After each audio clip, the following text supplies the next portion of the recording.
Welcome to the Giving Voice to Depression podcast, produced in partnership with Mental Health America of Wisconsin. We are your co-hosts, Bridget and Terry. Each week, through intimate, candid conversations with guests, we explore different perspectives on and experiences of depression. We keep it real because the illness is real.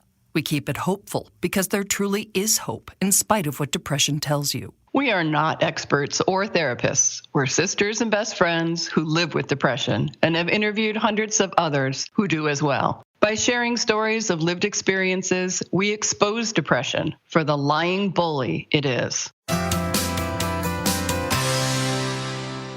Hello, Bridget. Hi, Terry. We recently came across an article in The Atlantic comparing the COVID-19 pandemic and the SARS pandemic that tore through Hong Kong in 2003. After that pandemic, which ended in 3 months, researchers found what they called the alarming fact that more than 40% of SARS survivors had an active psychiatric illness, most commonly PTSD or depression. The novel coronavirus's reign has long surpassed the 3-month mark already, and by all indications, it won't end anytime soon. If SARS is any lesson, the secondary health effects will long outlast the pandemic itself. According to the article, which we will link to, a third of Americans are already feeling severe anxiety. And according to the Census Bureau data, nearly a quarter show signs of depression. A recent poll by the Kaiser Family Foundation found that the pandemic has negatively affected the mental health of 56% of adults, which does make me wonder, what's that percentage for children? In April, texts to the Federal Emergency Mental Health Line were up, get this, Terry, 1,000% over last year.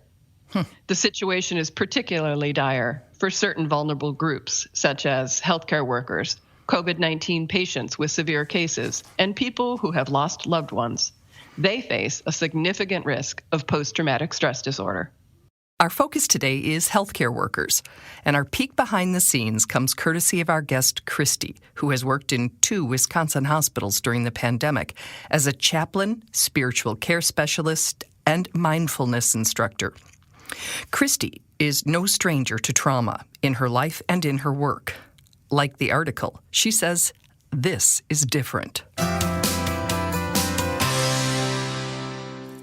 Have you ever experienced a time like this before? No, I have not. And I work beside some chaplains who have been doing this work their entire career, 20, 30 years. But I think they would say the same thing. These are unusual times. And, the work is intense when you're dealing with life and death. But the presence of COVID, the influence of the social uprising, injustice, it's raw. It's pretty raw, and I've not seen anything like it in my time as a chaplain here. And what does that look and feel like in a hospital? Well, the hospital I work at is socially diverse, and you have associates that were already feeling the strain and the stress, feeling even more vulnerable. I'm thinking of a metaphor of maybe of a panel that had some light switches off, but the other ones were glaring, called COVID. Well, now you've got these other triggers that have been triggered, which are wounds of injustice in their own lives that are now lit and visible.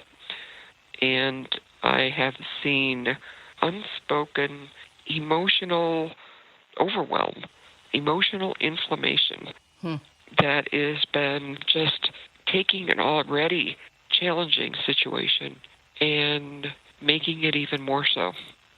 And all those additional challenges have affected not only how Christy offers support, but who she supports as well.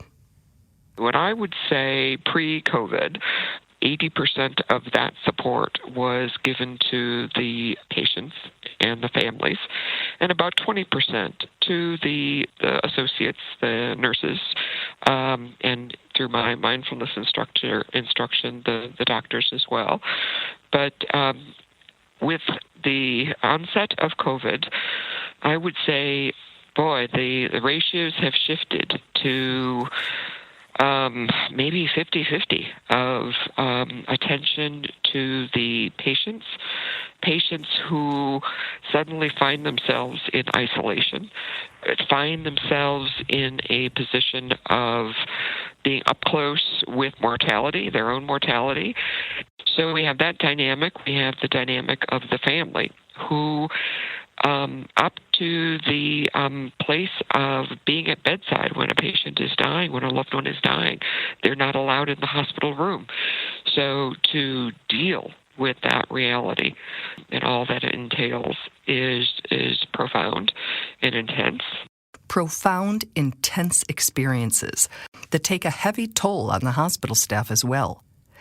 Add the frustration of limited protective gear, widely held beliefs that the pandemic is a hoax and precautionary measures unnecessary, plus changes in every work procedure, making even routine tasks more cumbersome. Quoting from a recent Time magazine article titled, "We Carry That Burden. Medical Workers Fighting COVID-19 Are Facing a Mental Health Crisis." Quote, "And as with any war, the fight against COVID-19 will result not just in direct casualties, but also take a terrible toll on the minds of many who survive it.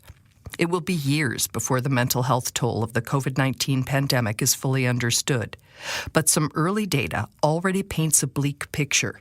Citing a recent study published in the medical journal JAMA, significant numbers of healthcare workers involved with COVID-19 patients reported symptoms of depression, anxiety, insomnia, and distress. Nurses and other frontline workers were among the most affected. Christy is seeing symptoms of post-traumatic stress disorder, or PTSD, even in herself. And now I'm somebody that's got a fairly well-developed, I call it mindfulness muscle, and I'm having post-traumatic stress disorder. Holy moly. I haven't even been in the COVID-positive rooms per se, though I've had profound interactions with patients and nurses and what have you. I can only imagine what is laying in wait for the nurses that are dealing with that and have been dealing with that for the last months.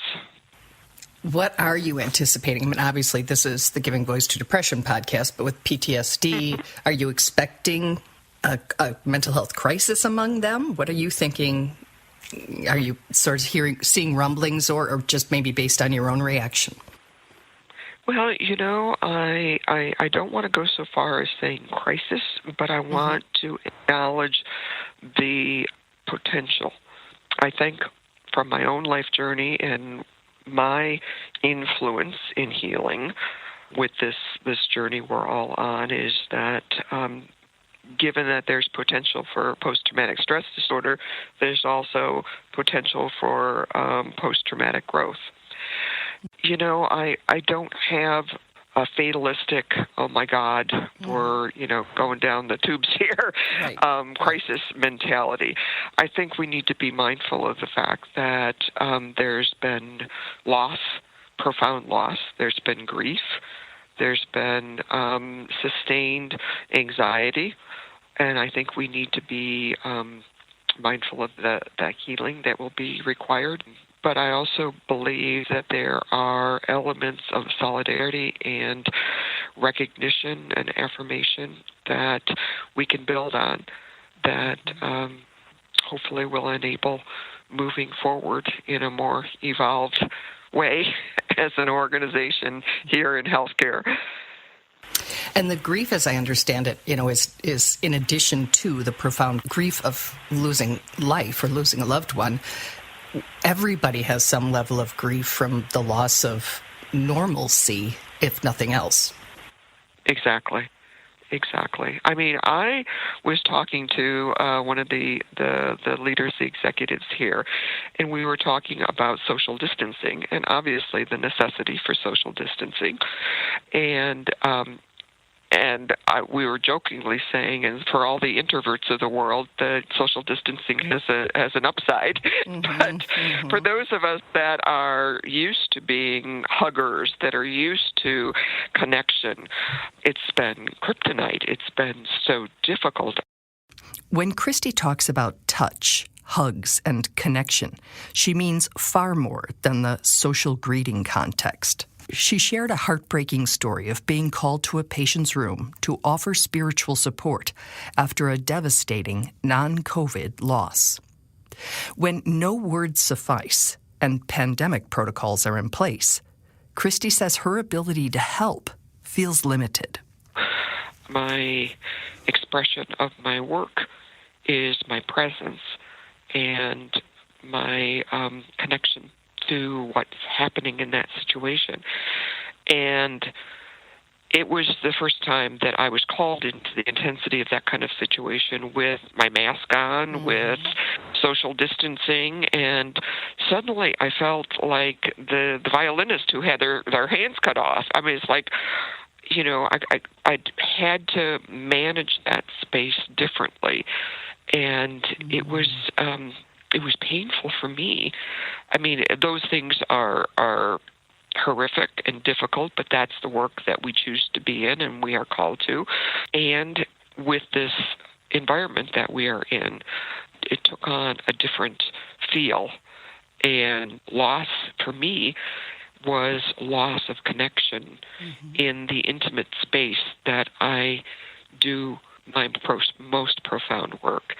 And that took some processing afterwards. So, yes, to your point, I think we're all feeling loss, and we're grieving that loss, and we're finding new ways to navigate and move forward. When you speak to the frontline workers, whether they be the nurses or the doctors or any of what you call the ancillary staff, what kinds of things are you hearing from them in this time that are different than what you did pre-COVID? We have a reference of that we use called complicated grief, which means there's a situation that is just difficult to put in one box or another. What I'm hearing from the associates is complicated processing and complicated reaction. For example, I was talking to some of the nurses in ER recently, doing what we call a spiritual pulse check, and they said, it's interesting. I've never felt higher stress and more anxiety, but at the same time, we're getting so much support from the community. This is a community that used to bitch and moan because they had to wait for an hour plus to get into an ER room, and everything was so awful at ER. Now, we're heroes, and we're getting this praise and support, and we're still the same people. We're still doing the best we can, but it's kind of nice to be appreciated for what we're doing. So it's really complicated. There are associates saying we just wanted to get back to normal, and most associates are, there will never be a back to. There's going to be a new normal, and this thing is going to go on for a while, and we just got to figure out how to move through it and do our jobs. Acknowledging that we are months into this, are there things that medical professionals and other frontline workers can still do to reduce either the likelihood or severity of future mental health problems? One thing that is profoundly obvious and evident from this experience to all of us is that we are connected and we are interdependent. And I believe that healthcare professionals, like many people, are drawn to that profession because they are caregivers for everybody else out there, which means they typically put themselves on the bottom of the list. Christy urges healthcare professionals and other caretakers and frontline workers to consider self-care as essential as their work is. And self-care looks different to everyone out there. But basically, however you need to nurture yourself, care for yourself, tend to yourself, whether that be seeking professional support, peer support, whether that's having a network of friends and family that are present and supportive, whether that's taking time in nature, whether it's just talking to yourself in a nurturing way. One nurturing and supportive message is printed in a hospital flyer that Christy grabs to read. A time will come when you reflect back on this challenging time. Let your memory be this. You courageously showed up, all in. You did your best to bring light into darkness, and it was good. And so I am trying now, preemptively, if you will, to seed the thought patterns, to embrace and acknowledge and affirm within yourself that you did some pretty courageous work. When this was going on, you did something, and you did your best, and that's to be honored. And give yourself the presence of mind to do that. I think self-care is probably primary on the top of the list for mitigating some of the potential post-traumatic stress disorder and depression. And how can we support the people we know who were in those situations, including you? Mm-hmm. Continue to recognize that when we're over the peak, but we're still moving through, that there will still be needs. You know, it's interesting if I look at a parallel to when grief management, when a person dies, and of course during the funeral and all of the near event of the death. You know, there's a lot of, people bringing casseroles over and people acknowledging and what have you. And then 6 months later, and it's, again, no judgment. It's just people get back to their lives and out of sight, out of mind. And yet the reality is that oftentimes it's down the road when the adrenaline has settled a bit that the real wounds start to bleed. And so I think it's important for all of us to be gentle with ourselves for a long time. And however, again, that looks, acknowledging that we've all been through something pretty traumatic. And we're just talking about COVID. There's this whole other dimension of social injustice that's, layering on top of everything going on here. So we are, humanity's being broken open in a big way. There's a significant wound, and there's also opportunity for healing. So we need to, love each other, however that's going to look and feel. We got to be there for each other. That sums it up. Right. We've got to love each other and be there for each other. And to tend to ourselves. Yes, absolutely. It's hard to love others when we're not kind of addressing our own needs first. Absolutely. The old oxygen mask, right? Yep. Absolutely. Also, I'd never thought of, I'm aware of the fact that family members can't be in the room when somebody is dying.